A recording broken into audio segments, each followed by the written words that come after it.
নেককার মহিলা আল্লাহর কাছে চারটা গুণ বিশিষ্ট নারী। এক নম্বরে ইদা নাজারা ইলাইহা সাররাতুহু, যার দিকে স্বামী তাকালে স্বামীকে আনন্দ দেয়। আজ হাজারো মহিলা পরিবারে এইটা করে না, এটা মনে করে দুনিয়ার কাজ না, এটা আখিরাতের কাজ। স্বামী বাইরে থেকে যখনই আসবে আপনার কথাবার্তা দিয়ে, অভ্যর্থনা দিয়ে, ওয়েলকাম দিয়ে, ব্যবহার আচার দিয়ে, খেদমত দিয়ে, যেভাবেই হোক তার মনটা তরুতাজা করা লাগবে। নবীজি বলেছেন, কোন মহিলা যদি স্বামীকে আনন্দ দিতে গিয়ে, হাসি খুশি করতে গিয়ে দাঁত বের করে ফেলে, যেই কয়টা দাঁত তার স্বামী দেখে আনন্দ পাবে ওই কয়টা সওয়াব পাবে। ওরা দাঁত দেখায় স্বামী বাদ দিয়ে বিয়াইকে, দোলা ভাইকে। কথা বলে না কেন? ওয়াইদা গাবা আনহা হাফিজাতুহু, দুই নম্বরে ওই মহিলার জন্য জান্নাতের 8টা দরজা খোলা থাকবে। যেই মহিলার স্বামী বাড়ি থেকে চলে গেলে, অনুপস্থিত থাকলে সে তার নিজের ইজ্জত আবরু সম্ভ্রমকে হেফাজত করে রাখে। কত মহিলার স্বামী বাড়ি থেকে চলে যেতে দেরিও মনে হয় যে ঈদ বেঁধে গেছে ওর। বলেন, পরকীয়া প্রেমে যারা লিপ্ত, মেয়েদের অভ্যাস একটা আছে জন্মগত ভাবে, ওরা যদি একবার কোনো জিনিসের শান্তি পেয়ে যায়, জীবন চলে গেলে ওই জায়গা ছাড়তে চায় না। এটা শুধু দোষ ওদের একা না, হযরত আদম আলাইহিস সালামের স্ত্রী থেকে শুরু। জান্নাতে যখন ছিল, শয়তান যে মেন গেটে বলছিল, আকাসামাহুমা ইন্নী লাকুমা লামিনান নাসিহিন, আমরা আল্লাহর নামে কসম দিয়ে বলছি আমি তোমাদের হিতাকাঙ্ক্ষী। গোপন ভিত্তিতে সংবাদ পেয়েছি যে আল্লাহ তোমাদেরকে আরামের শান্তির জায়গায় বেশি দিন রাখবে না, তোমাদের তাড়িয়ে দেবে। হযরতে হাওয়া আলাইহিস সালাম আগে পেছনে চিন্তা না করে মনে করলেন, কি এত বড় আরামের জায়গায় থাকতে পারবো না, মানে বলছে কি করা লাগবে তাই বলেন, যা করা লাগে আরামের জায়গায় থাকতে আমি তাই করব। শয়তানের জন্য টার্গেট নিয়েছিল মহিলাকে। কাকে? বলেন বলেন। মেয়েদের চক্রান্ত যে কত ভয়ঙ্কর, জান্নাত থেকে পর্যন্ত আমাদের চলে আসা লেগেছে। 15.5 বছরে মেয়ে লোকের চক্রান্ত আপনি দেখতে পেলেন না? একবার কোন রকমের চেয়ারে বসার পর যে শান্তি পেয়ে গেছে, দুনিয়ার সব মানুষ মারা যাক, চেয়ার আমার চাই। মাঝে মাঝে দেখতাম এই কথা বলতো, নির্বাচন হয় হোক না হয় না হোক আমি ক্ষমতা চাই। এটা শয়তানের কথা। কার কথা? মেয়েরা, আপনি স্বামী বাইরে গেলে যে অনুপস্থিত স্বামী, আন্দাজে যার তার মোবাইলে কল দিয়ে এই যে শাবনূরের কণ্ঠে কথা বলেন, আপনি যতক্ষণ পরপুরুষের সাথে কথায় লিপ্ত থাকবেন আপনার কবিরা গুনাহ উঠতে থাকবে। মেয়েরা মোবাইলে কোন আওয়াজে কোন সিস্টেমে কথা বলবে আল্লাহ তাও জানিয়েছেন। সূরা আহজাবের 32 নম্বর আয়াত, ইয়া নিসান নাবিয়্যি লাস্তুন্না কা আহাদিম মিনান নিসাই ইনিত্তাকাইতুন্না ফালা তাখদাউনা বিল কওলি। আল্লাহ পাক বলেন, হে নবীর স্ত্রীরা, পর্দার আড়াল থেকে যদি কথা বলতে চান, কথা বলবেন সত্য কথা, কিন্তু ভাষা করবেন রুক্ষ সূক্ষ্ম, গরম দিয়ে কথা বলবেন। যার সাথে কথা বলছেন ওনার মনের ভেতরে যদি শয়তান কোনো কিছু ওয়াসওয়াসা দেয়, ওইটার কাজে লাগবে না। আপনি মোবাইলে কথা বলতে হলে প্রথমে সালাম দিয়ে জিজ্ঞাসা করে, যদি স্বামী কোথায়, বলে স্বামী আছে বাথরুমে অন্য জায়গায়। কি দরকার এমন ঝাঁঝালো গলায় বলবেন। যদি পরপুরুষ হয়, ওর মনের ভেতরে শয়তান উকি ঝুঁকি দিলে ও সঙ্গে সঙ্গে পাল্টিয়ে যাবে। মনে মনে ভাববে, আল্লাহ এ কি মহিলা না আজরাইল। আর যদি শাবনূরের কণ্ঠে আপনি শুরু করেন আলাপ, ও মনে করবে কাজ হচ্ছে। 1 দিন 2 দিন 5 দিন পরে দেখবেন 2 শয়তান ফেলে দিয়ে উনি আল্লাহর রাস্তায় পালিয়েছে। এই জন্য স্বামী যখন বাড়ি থাকে না, স্বামীর সন্তান, স্বামীর সম্পদ, স্বামীর ইজ্জত আবরু হেফাজত করে রাখা নেককার মহিলার গুণ। 3 নাম্বার, ওয়াতুইনু আলা দীনি যাওজাতিহা, যখন স্বামী বাইরে থেকে দিনের কাজ কারবার করার জন্য থাকবে, তখন তাকে আপনি ছাড় দেবেন, সাহায্য করবেন, সহযোগিতা করবেন, উৎসাহ দেবেন। তো অধিকাংশ মহিলারা এটাই নেই। দিনের কাজে, মানবতার কাজে, 10টা মানুষের কর্মসংস্থান তৈরি করার জন্য স্বামী কাজ করছে, আপনি তার উৎসাহ দেবেন। আরো কথা বলে না? একটা মসজিদ বানিয়ে দিলে কয়জন মানুষ নামাজ পড়বে? নাই 2000। কথা বলে না কেন? একটা রাস্তা যদি কেউ সংস্কার করে দেয়, একটা ব্রিজ বানিয়ে দেয়, লক্ষ লক্ষ মানুষ রাস্তায় হাঁটবে। 1000 মসজিদ বানানোর চাইতে একটা ব্রিজ কালভার্ট সংস্কার করা আল্লাহর কাছে দামি। এরকম মানবতার পক্ষে যে কাজগুলো, মানবতাকে সাহায্য করার জন্যে, আল্লাহর দ্বীন প্রচারের জন্যে, কায়েমের জন্যে, প্রতিষ্ঠার জন্যে যারা কাজ করে বেড়ায়, নেককার স্ত্রীর কর্তব্য হচ্ছে তাকে উৎসাহ দেওয়া, সাহায্য করা। খাদিজাতুল কুবরা এইটাই করেছিলেন নবীর জন্য। এই জন্য আল্লাহ তাকে নিজে সালাম পাঠিয়েছেন। সুবহানাল্লাহ বলতে পারেন নাই? আপনাকে সালাম দেবে কি করে? আপনি তারও বাধা দেন। আপনার স্বামী কি মদ গাঁজা খেয়ে বেড়াচ্ছে? সে তো মানবতার পক্ষে কাজ করছে, 10টা মানুষের কর্মসংস্থান তৈরির জন্য চেষ্টা চালাচ্ছে। সমাজের জন্য কাজ করে যারা, মানবতার জন্য, ইসলামের জন্য, তাদের স্ত্রীরা যেন ছাড় দেয়, সাহায্য করে, উৎসাহ দেয়। এটা নেককার মহিলা। 4 নম্বরে, স্বামী যেটা পছন্দ করে, নেককার হতে চাইলে ওইটা আপনাকে পছন্দ করা লাগবে যদি জায়েজ হয়। আমি সহ যত স্বামী এখানে আছি, প্রতিটি স্বামী আমরা চাই এবং পছন্দ করি মন থেকে। যে কোরআন হাতে নিয়ে বলছি, মন থেকে আমি চাই এবং পছন্দ করি বিয়ের পরে যেন আমার মা বাবা আমার সাথে থাকে। কথা বলে না কেন? 100টার 98টা মহিলা এটা চায় না। হ্যাঁ, নামাজ পড়ে, রোজা রাখে, কালো বোরকা পরে, কিন্তু স্বামীকে মাঝে মাঝে খোঁচায় কি আর কতদিন একসাথে থাকবা, আলাদা হবা না। এই কথাটা শুধু ওই মেয়ে লোকের না, ওই মেয়ে লোককে হাওয়া দিচ্ছে ওই মেয়ে লোকের মা আর বড় বোন। ওখান থেকে শুধু হাওয়া দেয়, আর কতদিন থাকবে একসাথে। আরামে খেতে চাইলে আলাদা হ। এরকম শাশুড়ি আর বড় শালি কার আছে? হাত তোলেন তো। একজন আছে না? কি ইয়ার কি মারার কথা না? ওরা আছে, সত্যি আছে। সম্মানিত মা বোনের, আপনি মনে করেছেন আমি নামাজ পড়ি, রোজা রাখি, কালো বোরকা পরি, জান্নাত আমি পাবো না? পাবে কি? কে বলেছে আপনি জান্নাত পাবেন? জান্নাতে যেতে হলে আপনার স্বামী যেটা পছন্দ করে ওটা যদি জায়েজ হয়, আল্লাহর কসম আপনার কষ্ট হলেও মেনে নেওয়া লাগবে। এই যে কয়েকদিন আমি গিয়েছিলাম আগে নীলফামারী কিশোরগঞ্জ থানা, একটা বৃদ্ধাশ্রমে ঢুকলাম। কতগুলো মা আর বাবা বসে আছে, তাদের চোখের দিকে তাকালেই মনে হচ্ছে ওরা সন্তানের জন্য বরদোয়া দিচ্ছে। কত কষ্ট লাগে একটা সন্তান বড় করতে। যারা বাবা আছে জিজ্ঞাসা করে দেখেন, একটা ছেলে একটা মেয়ের পেছনে 25 বছর 22 বছর শ্রম দেওয়ার পরে তার বিয়ে দেওয়া হয়। আমার মনে হয় আমার এই ছোট্ট মেয়েটাকে নিয়ে আমি যে ঝামেলায় আছি, আমাকে নিয়ে আমার বাবা মা ঠিক এই ঝামেলায় ছিল। প্রতিটি মানুষের পেছনে তার মা বাবা ঠিক এইভাবে শ্রম দিয়েছে। অথচ লাইন ধরে এই লাইনে বাবা, এই লাইনে মা বসে আছে বৃদ্ধাশ্রমে, সবগুলোর সন্তানই আছে। এতে সন্তানগুলো নিজেরা বড় ধাক্কা সহ্য করতে না পেরে বৃদ্ধাশ্রমে মাকে রেখে গেছে। সূরা আরাফ পড়েছি। আরাফের প্রথম বাংলা অর্থ হচ্ছে আরাফ মানে প্রাচীর। আরাফ মানে, নবীজি বলেন জান্নাত আর জাহান্নামের মাঝে আল্লাহ একটা প্রাচীর দিয়ে রাখবে। কিছু মানুষকে আল্লাহ দাঁড় করিয়ে দেবে, ওদেরকে আল্লাহ জাহান্নামও দেবে না, জান্নাতেও দেবে না।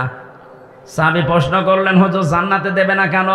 নবীজি বলেন এরা আর যাই করুক মা বাবার হক আদায় করতো না, তাদের সাথে খারাপ ব্যবহার করতো। আজকে গতকালকে বগুড়াতে একটা ছেলে মাকে জবাই পর্যন্ত করে ফেলেছে।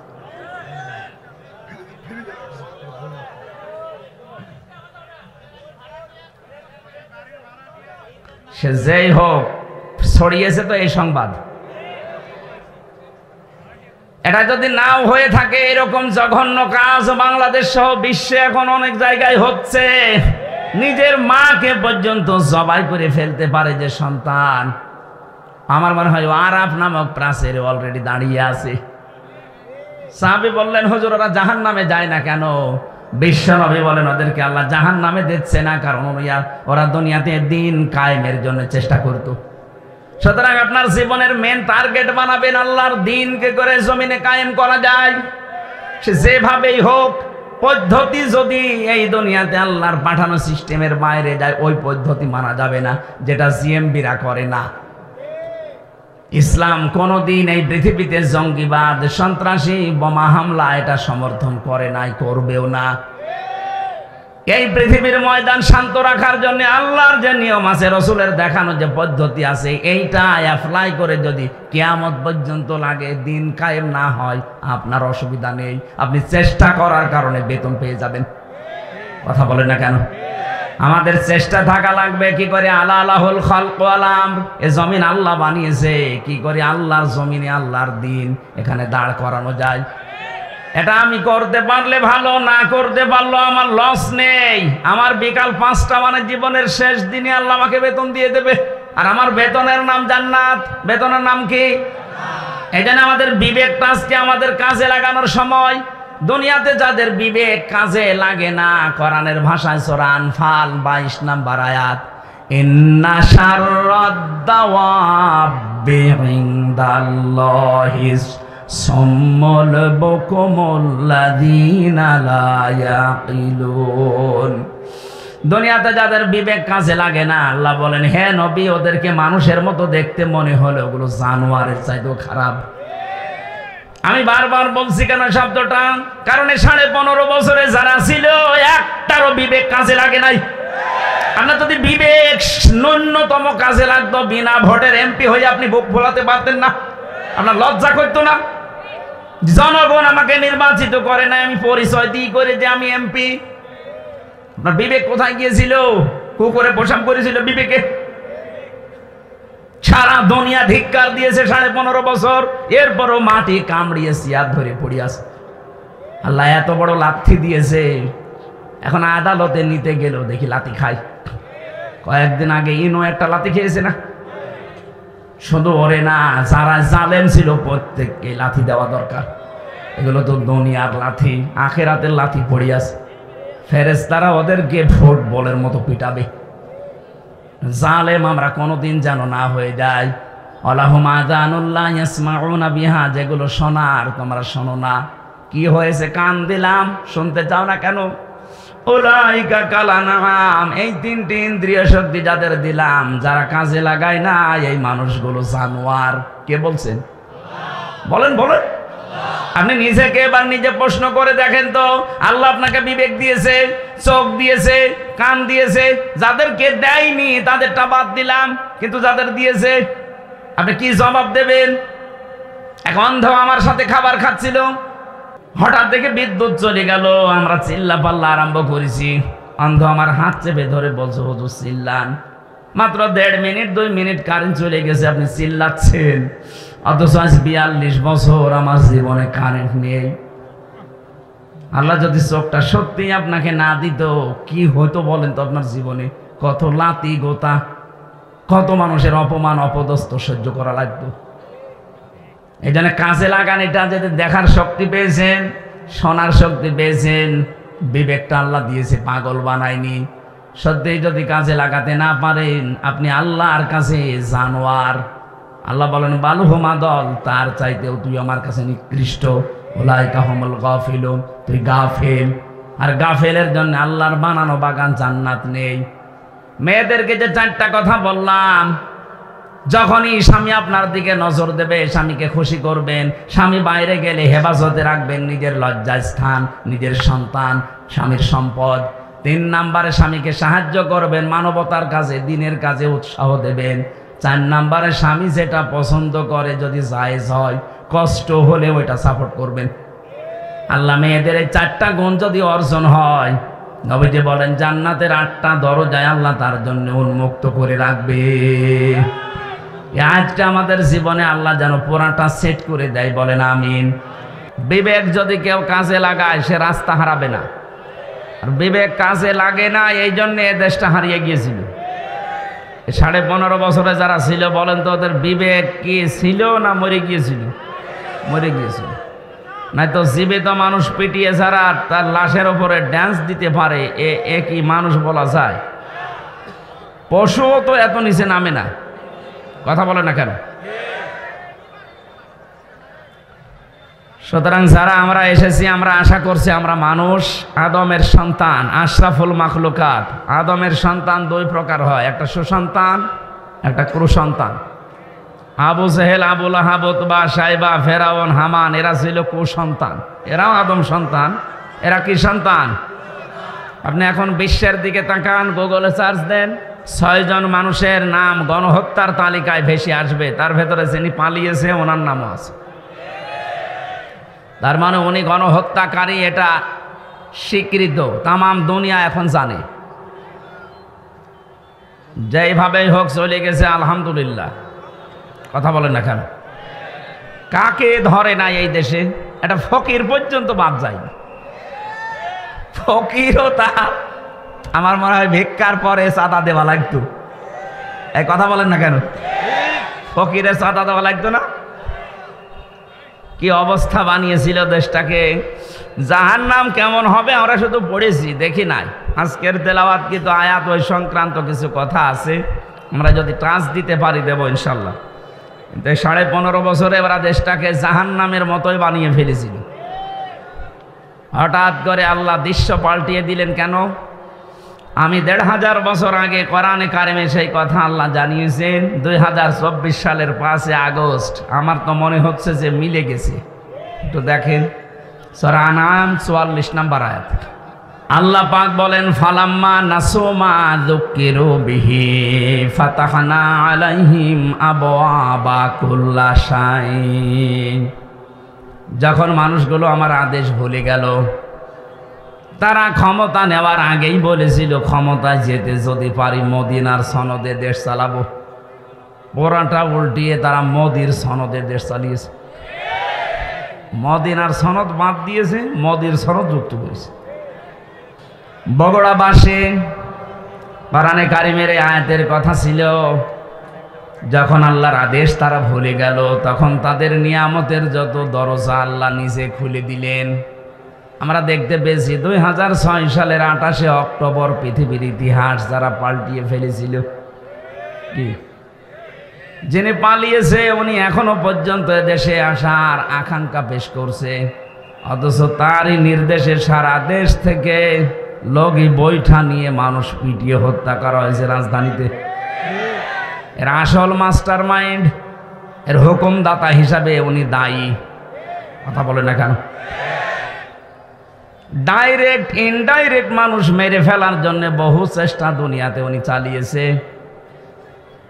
সোজা ছাপটা কথা, আমাদের এই আপনাদের বগুড়ার পুত্রবধূ, ওনাকেও হয়তো ডাইরেক্ট কিছু করে না, ইনডাইরেক্ট এতিমের সম্পদ আত্মসাতের মামলা দিয়েছে। যেই কয় টাকার মামলা দিয়েছে ওই কয় টাকার চাইতে আরো 3 ডবল টাকা বেড়ে গেছে। আমার মনে হয় তার পুরস্কার দেওয়ার দরকার ছিল। তারে যদি আপনি এইভাবে শাস্তি দিয়ে চিকিৎসা পর্যন্ত না দিতে দেন, তাহলে দরবেশ বাবার কি করা উচিত আপনি বলেন? সে তার 2 কোটি 3 কোটি না, 36,000 কোটি আপনি এক জীবনে গণনা করেও শেষ করতে পারবেন না। দেশটা ফোকলা করে ফেলেছে কয়েকজনে। সুতরাং যিনি আছেন দূরে, এই আয়াতের অনুযায়ী আমরা দেখতে পেলাম আল্লাহর আইনগুলো যখন মানুষ ভুলে যায় তখন তাদেরকে আল্লাহ নিয়ামত বাড়িয়ে দেয়। কোন নিয়ামত তাদেরকে দেয়নি? সব আল্লাহ দিয়ে দিয়েছিলেন। হাত্তা ইযা ফারিহু বিমা উতু, আল্লাহ পাক বলেন এই মানুষগুলো আমার এই নিয়ামত পাওয়ার পরে দানকৃত এই সম্পদ, এই ক্ষমতা, এই প্রভাব প্রতিপত্তি, এই টাকা পয়সা, অর্থ সম্পদ, এই সুস্থতা, এগুলো পাওয়ার পরে ওরা যখন আনন্দে আত্মহারা হয়েছিল, আখাযনাহুম বাগতাতান, হঠাৎ করে আমি আল্লাহ নিজে তাদেরকে ধরলাম। 2024 সালের 5 আগস্টে শুধু ছাত্র জনতায় দেশের জনগণ ওদেরকে ধরে নাই, ধরেছে সরাসরি আল্লাহ। আখাযনাহুম এর ফাইল কর্তা আল্লাহ সরাসরি নিজে। আল্লাহ যদি না ধরতেন, বিএনপি জামাতের মতো এত বড় বড় দল 15.5 বছরে একটা কিচ্ছু করতে পারে না। এদের জীবন কি কম গিয়েছে? এদের কষ্ট, শ্রম, ঘাম কম যায়নি? আমি এক একজনের মামলার সংখ্যা দেখতাম আদালতে, ওই ফাঁসির কন্টেম সেলের ভেতরে আমার সাথে মাঝে মাঝে দেখা করতে আসতো মানুষ। জিজ্ঞাসা করেছে কয়টা মামলা, এক একজন বলছে 313টা, 560টা। ওর সারা জীবন চলে যাবে শুধু হাজিরা দিতেই, যদি খালাসও পায়। আপনার বিবেক কোন জায়গায় গিয়েছিল বলেন? একটা মানুষের নামে ৩১৩টা মামলা দেন, আপনি মানুষ? হ্যাঁ, তাও যদি দোষ করে মামলা খায় মেনে নেওয়া যায়। কিচ্ছু জানে না, ঘরে শুয়ে আছে, ঘুমের ভেতরেই ঘুম ভেঙার পরে দেখছে জেলখানায়।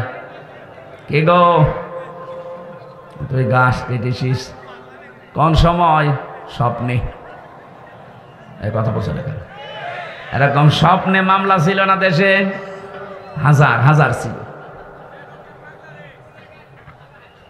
সুতরাং এই অবস্থার যারা সৃষ্টি করেছিলেন, আল্লাহ নিজে বলছেন আমি তাদেরকে তাদের পাপের বোঝা যখন পরিপূর্ণ হয়ে গেছে তখন আমি নিজে তাদেরকে ধরলাম।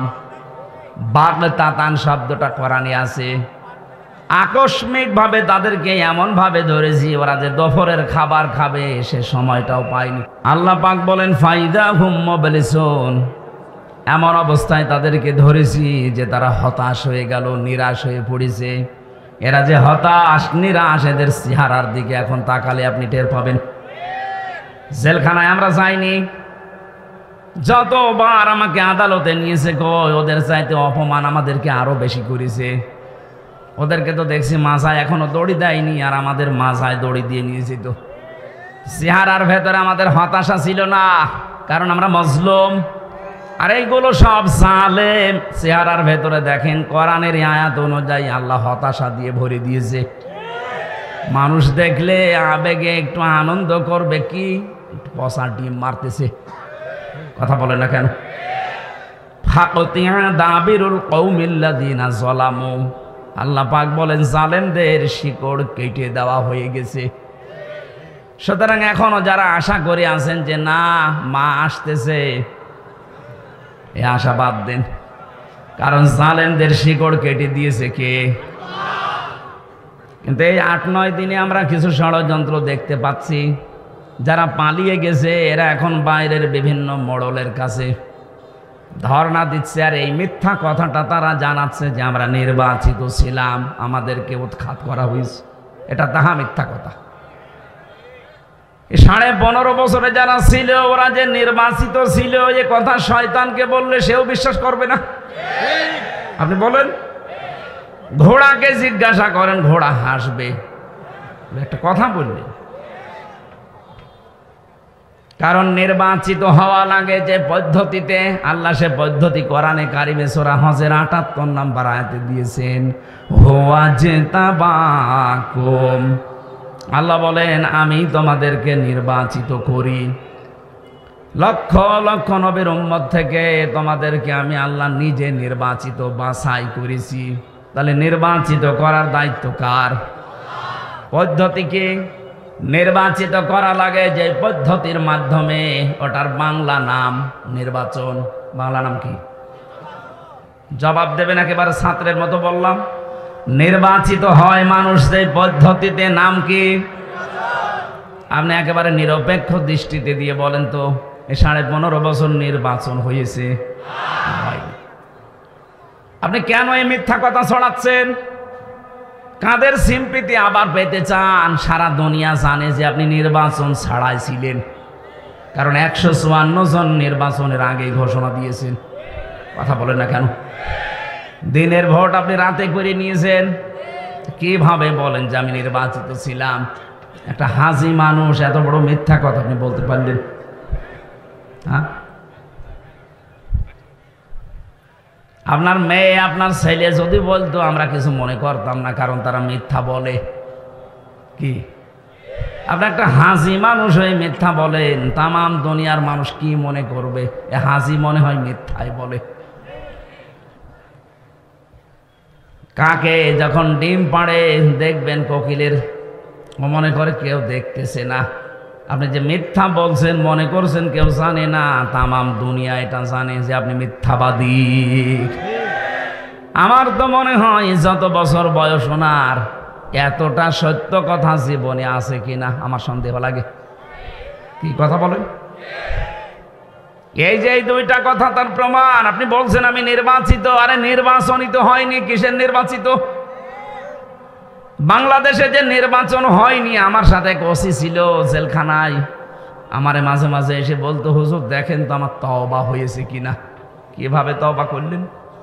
যে এই যে নির্বাচন গেল, উনি দায়িত্বে ছিল ফেনী, যে নুসরাত হত্যা মামলার।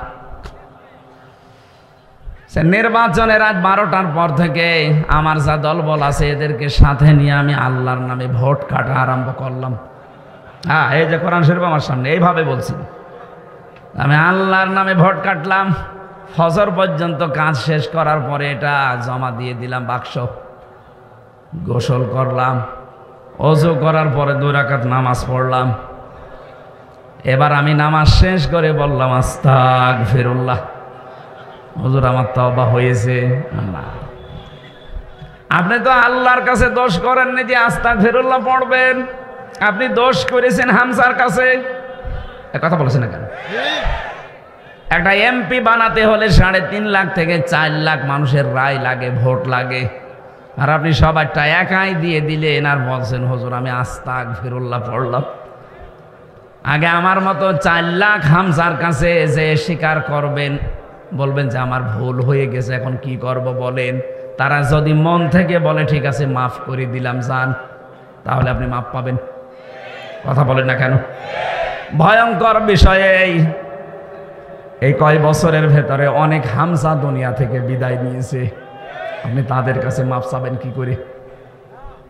এই জন্য 15.5 বছরে যারা জুলুম, অত্যাচার, নির্যাতন, বিশেষ করে আয়না ঘরের সাথে যারা জড়িত, গোম আর খুনের সাথে যারা জড়িত, এই মানুষগুলো যদি শুধু এখন আস্তাগফিরুল্লাহ পড়ে, জীবনও মাফ হবে না। এদের মাপ পাওয়ার একটাই পদ্ধতি আছে, অপরাধ যার কাছে স্বীকার করবেন তার কাছে। আপনার কারণে এই লোকটা 15.5 বছর ব্যবসা করতে পারে নাই। আপনি সাদাবাজি করে, মিথ্যা মামলা দিয়ে, মিথ্যা সাক্ষী দিয়ে এরকম বহু মানুষের জীবন নষ্ট করে দিয়েছেন। কাউকে গুম করেছেন, খুন করেছেন, আয়না ঘরে রেখেছেন। আমি 10 দিন মাত্র ছিলাম আয়না ঘরে। এই 10 দিনই আমি দেখেছি মানুষের কি যন্ত্রণা ওই জায়গায়। কিছু কিছু মানুষের নখ হয়ে গেছে এত বড় বড়, চুল দাড়ি গোপ মনে হচ্ছে জঙ্গল থেকে বেরিয়ে এসেছে। যখন আমাকে কালো কাপড় বেঁধে নিয়ে যেত মাঝে মাঝে ওই দেওয়ালের দিকে, কিছু কারারক্ষী আছে, কিছু পাহারাদার আছে, সবাই একেবারে হারামি না, 2-1টার একটু বিবেক হালকা আছে। ওই মানুষগুলো যেহেতু এর আগে 17, 18, 19 সাল পর্যন্ত তোর আমার আলোচনা শুনেছে, বাইরে যে আরো শোনে, ওরা আমাকে নিয়ে যাওয়ার সময় বলতো হুজুর আস্তে করে খুলে দেই, এ পর্যন্ত কেউ নেই। মাটির নিচে ওই সুড়ঙ্গ ঘর দিয়ে যখন নিয়েছে, এত বড় বড় নখ হয়ে গেছে, দেওয়ালের সাথে খুশিয়ে খুশিয়ে কেউ কেউ লিখেছে, মোবাইল নাম্বার দিয়ে নিচে লিখে দিয়েছে, ভাই যদি মাইরে যেতে পারেন নাম্বারে বলবেন যে আমি বেঁচে আছি। আপনি কি করেছেন টের পাচ্ছেন? আপনি যদি মেরে ফেলতেন, ইলিয়াস আলীকে ধরার পরে যদি আপনি মেরে ফেলে বলতেন তাকে মেরে ফেলেছি, তার বউটা অন্তত অন্য জায়গায় বিয়ে করতে পারত। কথা বলে না কেন? তার ছেলে, ওই ছোট্ট ছোট্ট মেয়েগুলো জানতো যে বাবা মারা গেছে। এখনো পর্যন্ত আপনি জানালেনও না যে লোকটা মরে গেছে, অথচ তাকে বহু আগে আপনি মেরে ফেলেছেন। এই গম, এটা আমার মনে হয় মানুষ হত্যার চাইতেও বড় অপরাধ। এদেশে কিয়ামতের আগে যারাই আসবে, এই গম নামক এত বড় মানবতা বিরোধী কাজ যেন কিয়ামত পর্যন্ত তুলে দেয়।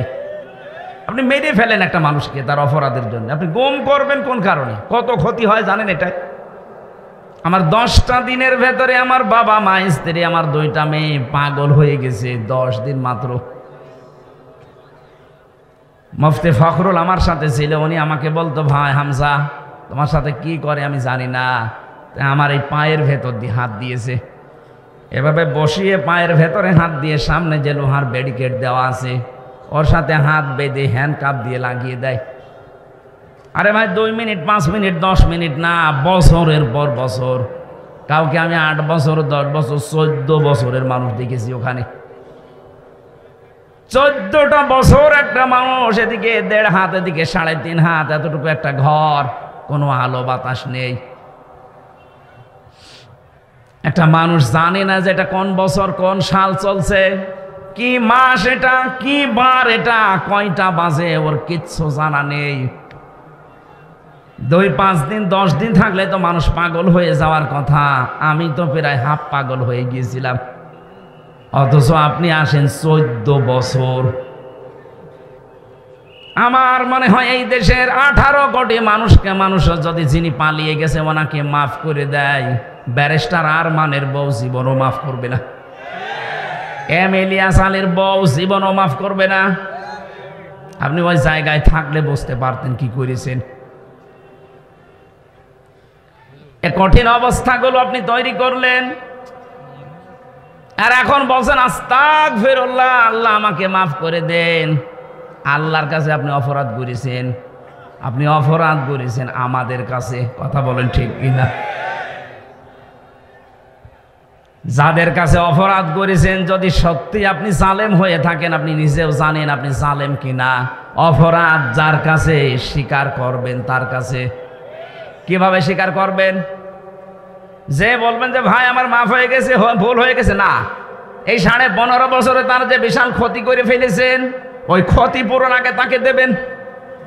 কথা বুঝতেছেন? আমার যে 3টা বছরে আমার বাবার কাছ থেকে প্রায় 30 লাখের উপর আপনার টাকা নিয়েছেন বিনা কারণে। এই যে কয়েকদিন আগে মামলা আমার সব খারিজ হয়ে গেল, আদালত কর্তৃক প্রমাণিত যে আমার কোনো দোষ নেই, আমি নির্দোষ। তাহলে আদালত বলছে আমার কোনো দোষ পাইনি, আমি নির্দোষ। বিনা কারণে নির্দোষ মানুষটাকে 3 বছর আপনি তাও সাধারণ জেলে রাখেননি, ফাঁসির কন্ডেম সেলের ভেতরে রেখেছিলেন। বলেন, আমি কি ওই ধরনের অপরাধ করেছিলাম? ওখানে তো রাখা লাগবে যে মানুষগুলো মার্ডার মামলার আসামি। কেন আপনি আমাকে ওখানে রাখলেন? আমারে আর মামুনুল হককে আর ওই গিয়াসউদ্দিন মামুন সাহেবের 3 জনের ব্যাপারে এত কড়াকড়ি ছিল ভেতরে, দেখতাম ওই ফাঁসির কন্ডেম সেলে রেখেছে, আবার সিসি ক্যামেরা দিয়ে রেখেছে, আমার সাথে যেন কেউ কথা না বলে। এত মানসিক কষ্ট, খাবারের কষ্ট, যোগাযোগ বিচ্ছিন্ন করে রেখেছিলেন। আর আপনি এখন আস্তাগফিরুল্লাহ পড়বেন, আল্লাহ আপনাকে মাফ করে দেবে। তা আমরা কি করছি? হায় 15.5 বছর আবার আপনাকে আমি বাঁচাতে চাই। যদি সত্যিই মাপ পেতে চান, এই মায়া কান্না বাদ দিয়ে সত্যি যদি মাপ পেতে চান, যার কাছে যে অপরাধ করেছেন এই অপরাধ স্বীকার করেন, আর ওই অপরাধের জন্য যা যা ক্ষতি হয়েছে ক্ষতিপূরণ দেন।